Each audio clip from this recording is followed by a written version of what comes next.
Halo semua, Assalamualaikum warahmatullahi wabarakatuh. Kenalin, aku Nia Oktaviani, NIM 047 dari Oceanografi A, Departemen Oceanografi, Fakultas Perikanan dan Ilmu Kelautan, Universitas Diponegoro. Kali ini, aku akan membahas tentang koreksi radiometri. Untuk itu, disimak terus ya.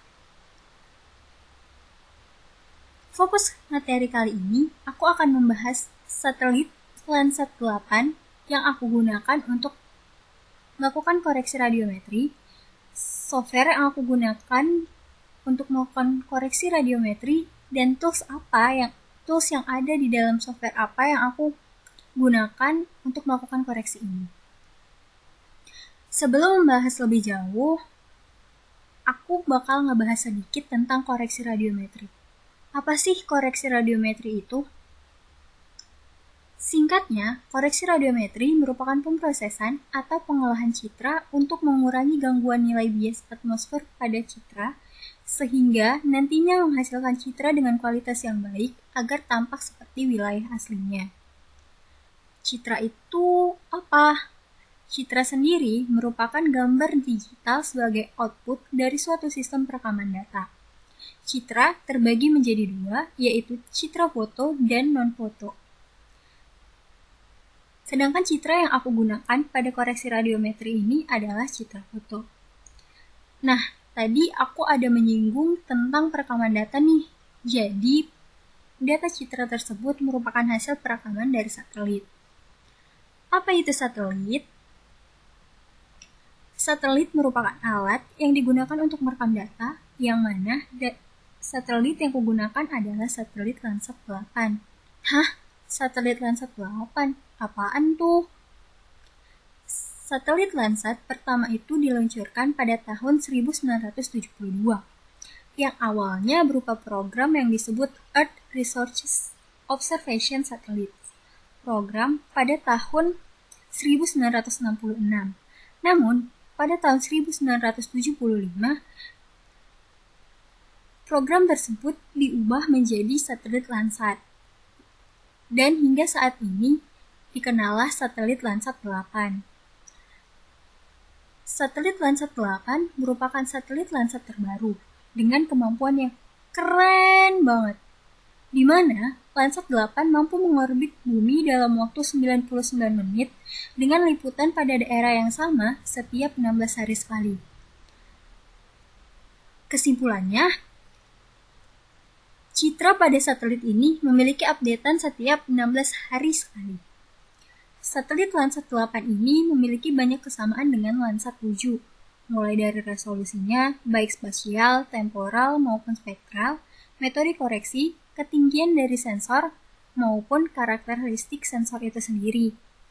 Tapi, sesuai dengan konsep pembaruan, ada hal baru loh pada Landsat 8, yaitu jumlah band yang lebih banyak dan rentang spektrum gelombang elektromagnetik terendah yang dapat ditangkap oleh Landsat ini.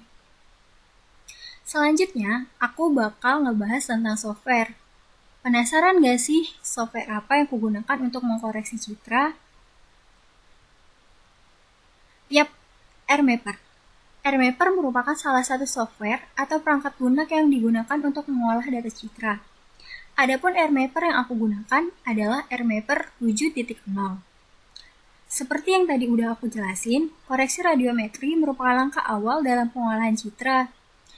Hal itu dikarenakan karena koreksi radiometri dapat meminimalkan atau memangkas nilai bias atmosfer yang dapat mengganggu pada saat pengolahan citra. Selanjutnya, aku bakal ngebahas tentang tools apa aja yang aku gunain saat mengkoreksi citra. Tapi sebelum itu, aku bakal ngejelasin mengenai teknik-teknik yang digunakan pada koreksi radiometri. Karena untuk mengetahui tools apa aja yang aku pakai, tentunya aku perlu ngasih tahu ke kalian dong teknik apa yang aku pakai saat tools itu kugunain. Sewaktu melakukan koreksi radiometri, teknik yang diperlukan ada dua nih, yaitu teknik penyesuaian histogram dan penyesuaian regresi. Apa sih itu? Penyesuaian histogram adalah salah satu teknik kompensasi citra yang bertujuan untuk mendapatkan normalisasi visual gambar citra. Normalisasi yang dimaksud berupa kecerahan, gray level skala, kontras, dan sebagainya. Penyesuaian histogram atau histogram adjustment meliputi evaluasi histogram pada setiap band dari data penginderaan jauh.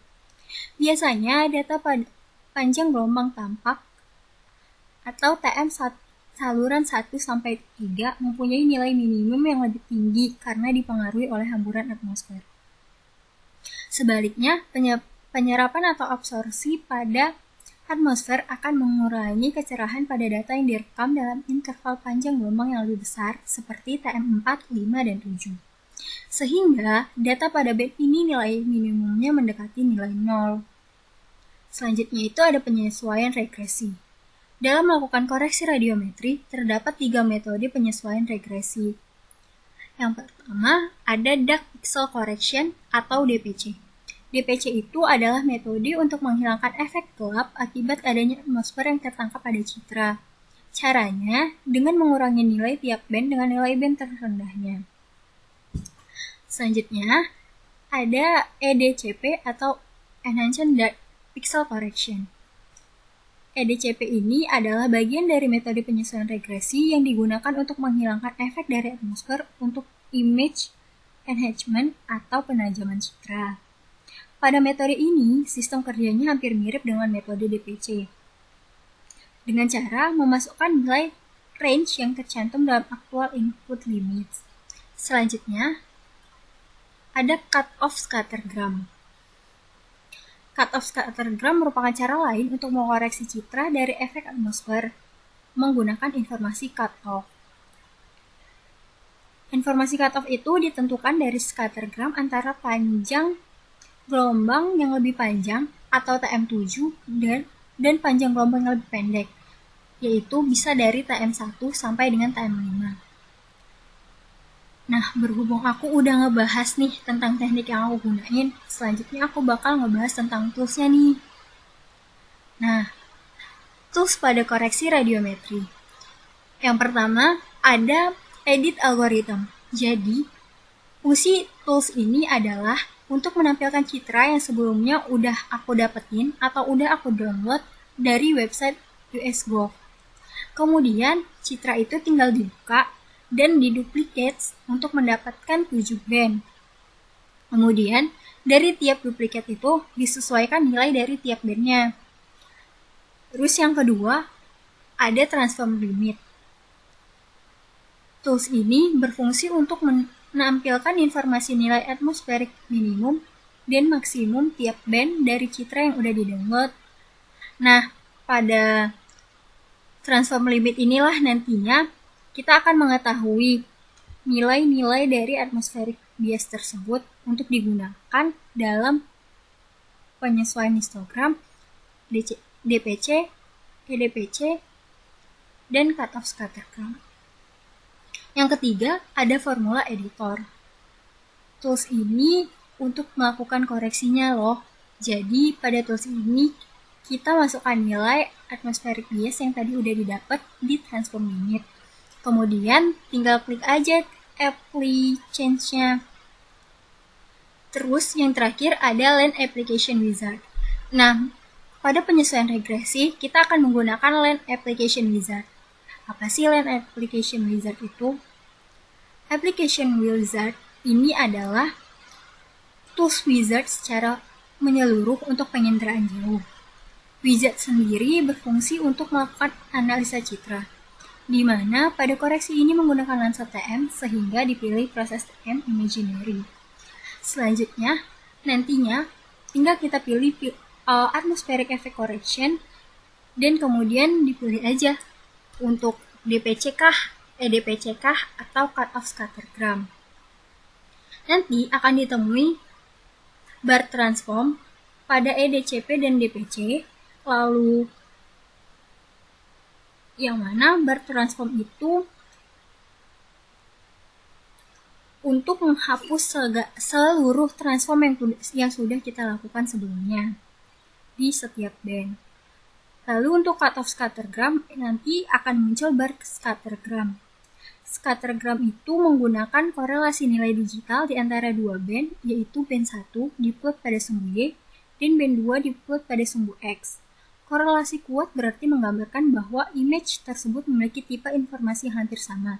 Sedangkan bila korelasinya lemah, maka image tersebut mempunyai informasi yang bervariasi atau yang berbeda. Nah, sekian dari aku.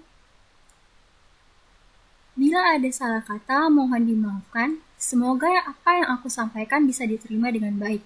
Terima kasih. Assalamualaikum warahmatullahi wabarakatuh.